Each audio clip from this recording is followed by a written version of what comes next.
Bombshell Television, taking you to the maximum level of global latest trending stories of born and living different people. So please subscribe, like, share, and comment our videos and enjoy. Ngomasitana wapindana nadzo ngomasitana wapindana nadzo zvekare pakaipa. Welcome to Bombshell Television. Sandapinda munyaya rega ndichingamidzewa changosvika muzuva ranhasi paBombshell Television.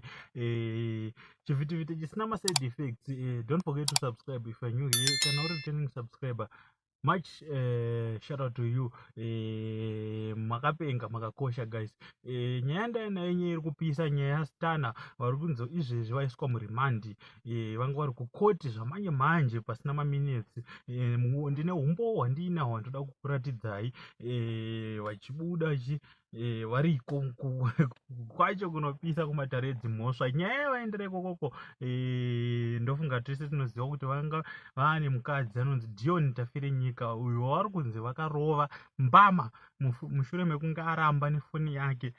Vanga vatitone foni, ndofunga vanga nezvangu vasuspecta, asi vakazosvika pakuzomurova. Endi tine mangoma atakaimbwa nanasitana achiti handirove mukadzi, hazvisi musisitimu yangu. Saka pane pakaipa kana ivo zvavanenge vatiimbire zitadzidza vozozvityora. Saka zvinoitika pakutorova futi vakadzi ndezvekuti zvinongoitikawo like nemaemotions anenge angoita se anenge angokwidzawo panguva yacho, nehashawo dzinenge dzangoitika panguva yacho. Pamwe unenge wanzwawo zvichiwo kuti mbebha kwakudyiwa naningi, wozoda kusecha foni wavomboratidza kwamachatsika naningi nemageto youth bhebhi robva raramba, zvichiva zvinoitisawo hasha. Saka handisi kuti agona kurova mukadzi, asi zvinhu zvinoita sezvinhu zvinowanika.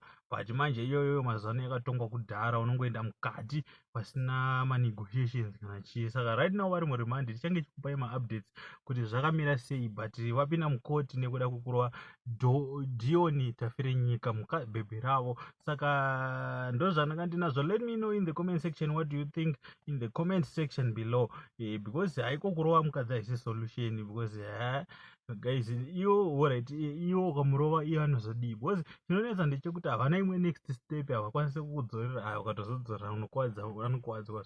Saka pakaipa. Ndo zvandanga ndinazvo muzuva ranhasi. Thanks for watching. My name is Bombshell. You're welcome to my channel. Don't forget to subscribe. Much salute to you all my friends.